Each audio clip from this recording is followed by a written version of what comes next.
मित्रों, एक समय की बात है जब देवर्षि नारद नारायण नारायण का जाप करते हुए वैकुंठ में आते हैं। नमस्कार दोस्तों, स्वागत है आपका ज्ञान वास्तु यूट्यूब चैनल में। तब वे भगवान श्री हरि और माता लक्ष्मी को प्रणाम करते हुए बोले, हे प्रभु, आज मैं जब पृथ्वी लोक पर भ्रमण कर रहा था तब देखा कि कई सारी स्त्रियां अपने पतिव्रता धर्म का कठोर रूप से पालन कर रही थीं। वहीं कुछ स्त्रियां अपने पति के आंखों में धुल झोंक कर पराये पुरुषों के साथ अनैतिक संबंध बना रही थीं। ऐसा क्यों होता है, मैं जानना चाहता हूं। आखिर सच्ची पतिव्रता स्त्री की पहचान कैसे की जाए? हे प्रभु, उसके अंदर कौन से गुण होते हैं तथा एक चरित्रहीन स्त्री में कौन से अवगुण होते हैं? तब भगवान श्री हरि कहते हैं, हे नारद, आपने समस्त मानव जाति के कल्याण हेतु महत्वपूर्ण प्रश्न किए हैं, किंतु एक स्त्री के मन को समझ पाना किसी के भी बस की बात नहीं है। आपको इस प्रश्नों के योग्य उत्तर देवी लक्ष्मी ही दे सकती है।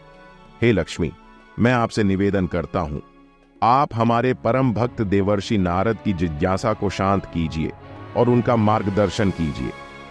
तब देवी लक्ष्मी कहती हैं, प्रभु, आपकी आज्ञा से मैं अवश्य ही नारद जी जिज्ञासा को पूरा करूंगी।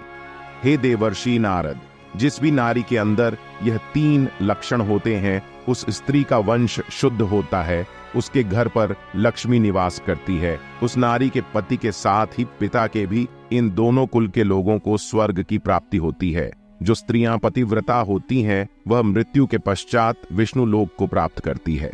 पतिव्रता स्त्री की महानता की एक पवित्र कथा सुनाती हूँ। इस कथा का श्रवण करने मात्र से ही व्यक्ति के सभी पाप नष्ट होते हैं। जो व्यक्ति ध्यान मग्न होकर इस कथा को सुनता है, भगवान विष्णु उसके 32 अपराध माफ करते हैं। इसीलिए प्रत्येक मनुष्य को इस कथा को ध्यान से सुनना चाहिए। दोस्तों, देवी लक्ष्मी कहती हैं, हे देवर्षि नारद, प्राचीन काल की बात है। मध्य देश में एक अत्यंत शोभायमान नगरी थी। उसमें एक पतिव्रता ब्राह्मणी रहती थी। उसका नाम था शैब्या। शैब्या का पति पिछले जन्म के पाप कर्मों के कारण इस जन्म में कोढ़ी हो गया था, अर्थात उसे कोढ़ का रोग हो गया था। उसके शरीर में बहुत सारे जख्म हुए थे, जिनसे सदा ही पस निकलता रहता था। अपने पति की ऐसी दुर्गति देखकर भी शैब्या ने अपने पति का साथ नहीं छोड़ा और निर्मल भाव से वह अपने पति की सदा सेवा करती रहती थी। पति के मन में जो जो इच्छा होती, उसे वह नारी अपनी शक्ति के अनुसार अवश्य ही पूर्ण करने का प्रयास करती थी। शैब्या प्रतिदिन देव पूजा की तरह ही अपने पति की पूजा करती थी और अपने मन की सभी इच्छाओं का त्याग करके अपने पति के प्रति विशेष स्नेह रखती थी।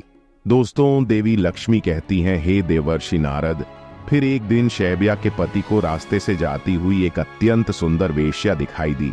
उस सुंदर वेश्या को देखकर उसका पति काम वासना से भर गया और उस वेश्या पर मोही हो गया। उस वेश्या के सुंदर रूप ने उस ब्राह्मण को पूरी तरह से अपने वश में कर लिया।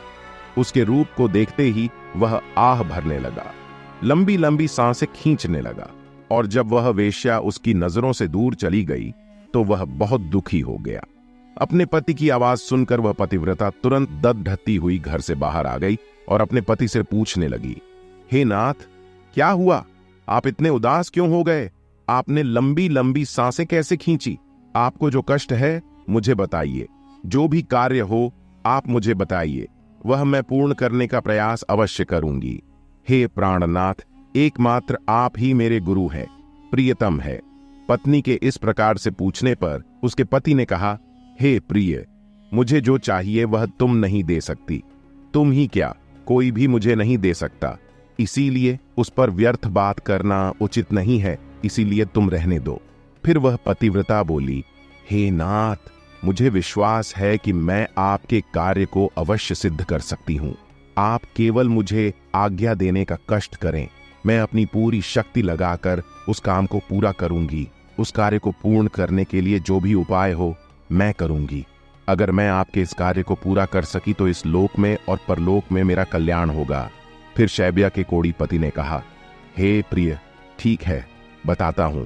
अभी अभी इस रास्ते से एक अत्यंत सुंदर वेश्या जा रही थी।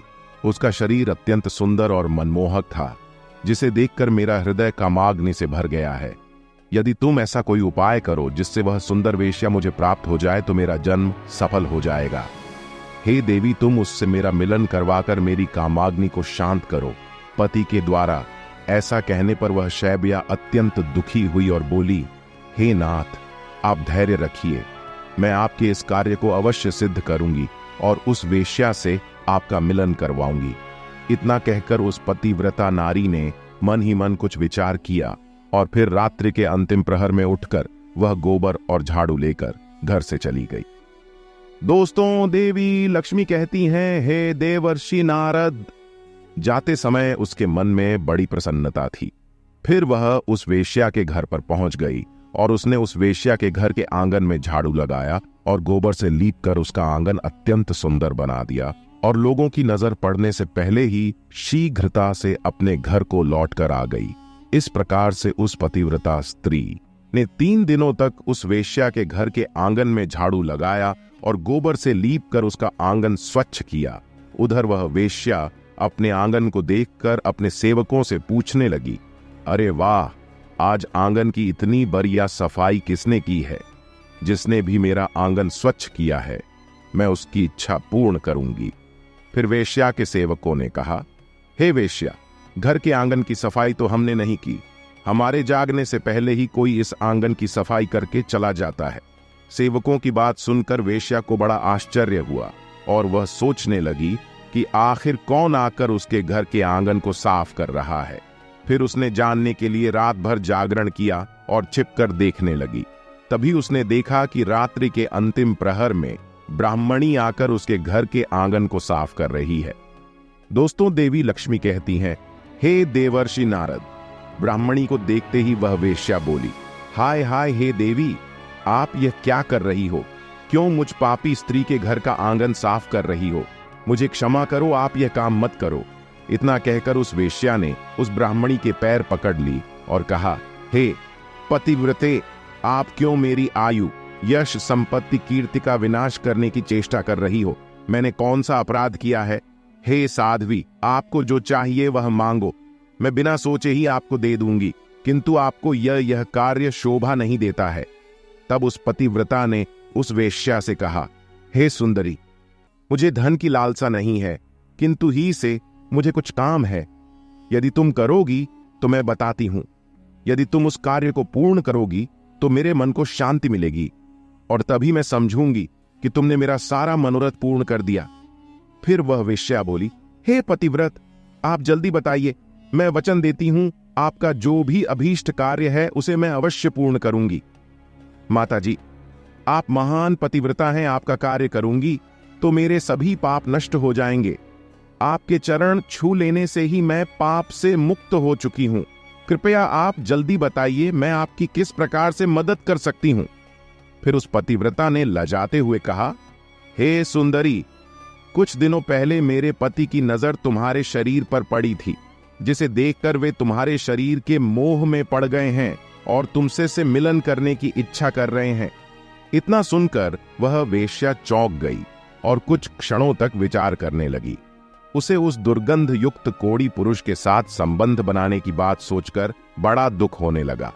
वह वेश्या उस पतिव्रता से बोली, हे देवी, अगर तुम तुम्हारे पति को लेकर मेरे घर पर आ जाओ तो मैं एक दिन के लिए उनकी इच्छा अवश्य पूर्ण करूंगी।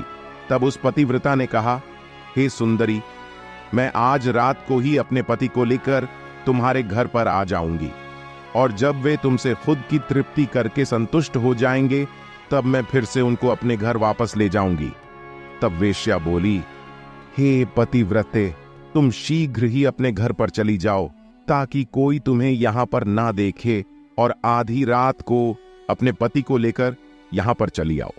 मैं तुम्हारी इच्छा अवश्य पूर्ण करूंगी। दोस्तों, देवी लक्ष्मी कहती हैं, हे देवर्षि नारद। फिर वह पतिव्रता नारी अपने घर पर चली गई और उसने अपने पति को सारी बात बता दी कि वह आज रात को उसे उस वेश्या के घर पर ले जाएगी। फिर वह कोढ़ी अपनी पत्नी से बोला, हे प्रिय, मैं उसके घर पर कैसे जाऊंगा? मुझसे तो चला नहीं जाता, फिर किस प्रकार से यह कार्य पूरा हो पाएगा? तब पतिव्रता बोली, हे प्राणनाथ, आप चिंता न करें, मैं आपको अपनी पीठ पर बिठाकर लेकर जाऊंगी और जब आपका कार्य पूर्ण हो जाएगा तब आपको वापस ले आऊंगी। इतना सुनकर वह ब्राह्मण बहुत खुश हुआ और अपनी पत्नी से बोला, हे कल्याणी, तुम एक महान नारी हो, तुमसे मैं अति प्रसन्न हूं। तुम्हारे कारण मेरा कार्य पूर्ण हो जाएगा। तुमने आज जो काम अपने पति के लिए किया है, ऐसा काम संसार की कोई नारी नहीं कर पाएगी। हे देवी, तुम धन्य हो। फिर रात हो गई और वह पतिव्रता ब्राह्मणी अपने पति को पीठ पर बिठाकर लेकर जाने लगी। रास्ते में एक जगह पर परम तेजस्वी मांडव आर्षि को गलती से चोर समझकर राजा ने शूल पर चढ़ाया हुआ था। वह शूल मांडव रश्य के आर पार गया था, किंतु फिर भी वे जीवित थे और अपनी तपस्या में लीन हो गए थे। जब रात के अंधकार में वह पतिव्रता ब्राह्मणी मांडव आर्षि के नजदीक से गुजर रही थी, तो गलती से उसके कोड़ी पति का पैर मांडव आर्षि के शरीर को लग गया और उनकी तपस्या भंग हो गई। मांडव आर्षि अत्यंत क्रोधित हो गए और श्राप देने लगे, जिस पापी ने भी मेरी तपस्या भंग की है और मुझे वेदना दी है, वह पापी सूर्योदय होते ही भस्म हो जाएगा। अर्षि मांडव ने श्राप देते ही वह कोड़ी जमीन पर गिर पड़ा। अर्षि मांडव का श्राप सुनते ही उस पतिव्रता को बहुत दुख हुआ और वह कहने लगी, आज से 3 दिनों तक सूर्य का उदय ही ना हो। इतना कहकर वह पतिव्रता अपने पति को लेकर घर चली गई और अपने पति को शैया पर लिटा कर उसके पास बैठ गई। दोस्तों, देवी लक्ष्मी कहती है, हे देवर्षि नारद, पतिव्रता की वाणी में इतनी शक्ति होती है कि वह जो भी कहती है वह सत्य हो जाता है, और पतिव्रता के कहने पर साक्षात सूर्यदेव को भी उसकी इच्छा का पालन करना पड़ता है, क्योंकि स्वयं भगवान विष्णु ने ही पतिव्रता स्त्रियों को यह वरदान दिया है कि वे जो बोलेगी वह अवश्य ही सिद्ध हो जाएगा। फिर 3 दिनों तक सूर्योदय नहीं हुआ। सारा संसार अंधकार में चला गया और तीनों लोकों में इसकी खबर फैल गई। यह दृश्य देखकर सभी देवता ब्रह्मा जी के पास गए और सूर्य के उदय न होने का कारण पूछने लगे। तब ब्रह्मा जी ने देवताओं को उस ब्राह्मणी और मांडवी आर्षि का सारा वृतांत सुना दिया। दोस्तों, देवी लक्ष्मी कहती हैं, हे देवर्षि नारद, फिर सभी देवता ब्रह्मा जी के साथ दिव्य विमानों में बैठकर उस पतिव्रता नारी के घर के पास चले गए। ब्रह्मा जी ने उस पतिव्रता नारी से कहा, हे माता, तुम्हारे कहने से सूर्य का उदय होना रुक गया है, जिससे संपूर्ण सृष्टि खतरे में आ गई है। प्राणियों का जीवन दुष्कर हो गया है। तुम कृपा करके अपने वचन पीछे ले लो और सूर्य का उदय होने दो। फिर उस पतिव्रता ने कहा, हे भगवान, एकमात्र मेरे पति ही मेरे गुरु है। यह मेरे लिए संपूर्ण लोकों से बढ़कर है और सूर्योदय होते ही मेरे पति की मृत्यु हो जाएगी, क्योंकि मांडव मुनि ने ऐसा श्राप दिया है। मैंने किसी लोभ में, क्रोध में तथा मोह में आकर ऐसा नहीं किया है। मैं केवल अपने पति के प्राणों की रक्षा करना चाहती हूं। फिर ब्रह्मा जी ने कहा, हे माता, तुम्हारे पति की आयु इतनी ही थी, उसकी मृत्यु से पृथ्वी का कल्याण होगा। तुम अपने पति के प्राण जाने दो, इससे तुम्हें बहुत पुण्य मिलेगा। फिर वह पतिव्रता बोली, हे देव, पति का त्याग करके मुझे किसी भी लोक में सुख की प्राप्ति नहीं होगी। मेरे पति मेरे लिए ईश्वर है, इसीलिए मैं उनका त्याग नहीं कर सकती। फिर ब्रह्मदेव ने कहा, हे कल्याणी, तुम्हारे इस पतिव्रता धर्म से मैं बहुत प्रसन्न हूं। तुम अभी इस हट को छोड़ दो और सूर्य का उदय होने दो, जिससे सारा संसार स्वस्थ हो जाएगा और हमारे आशीर्वाद से तुम्हारा कोड़ी पति भी कामदेव के समान सुसुंदर हो जाएगा। दोस्तों, देवी लक्ष्मी कहती हैं, हे देवर्षि नारद, ब्रह्मा जी द्वारा ऐसा कहने पर उस पतिव्रता ने थोड़ी देर विचार किया और उसके बाद हां कहकर स्वीकृति दे दी। और फिर सूर्य का उदय हुआ। फिर मांडव मुनि के श्राप के कारण तुरंत ही उसका पति जलकर भस्म हो गया और फिर उसकी राख से अत्यंत सुंदर कामदेव का समान रूप वाला उसका पति बाहर आकर खड़ा हो गया। यह चमत्कार देखकर वह पतिव्रता अत्यंत प्रसन्न हुई और फिर स्वर्गलोक से एक अत्यंत तेजस्वी विमान आया और वह पतिव्रता नारी अपने पति के साथ बैठकर स्वर्गलोक को चली गई। दोस्तों, देवी लक्ष्मी कहती हैं, हे देवर्षि नारद, इस प्रकार से पतिव्रता नारी में संसार को भी नष्ट करने की शक्ति होती है। पतिव्रता नारी के सामने बड़े बड़े देवताओं को भी झुकना पड़ता है। तो दोस्तों, उम्मीद है आपको यह कथा पसंद आई होगी, तो कमेंट करके अवश्य बताएं। जानकारी अच्छी लगी तो वीडियो को लाइक जरूर करें और कमेंट में जय श्री हरि विष्णु अवश्य लिखें। साथ ही चैनल को सब्सक्राइब करें। आप सभी का धन्यवाद।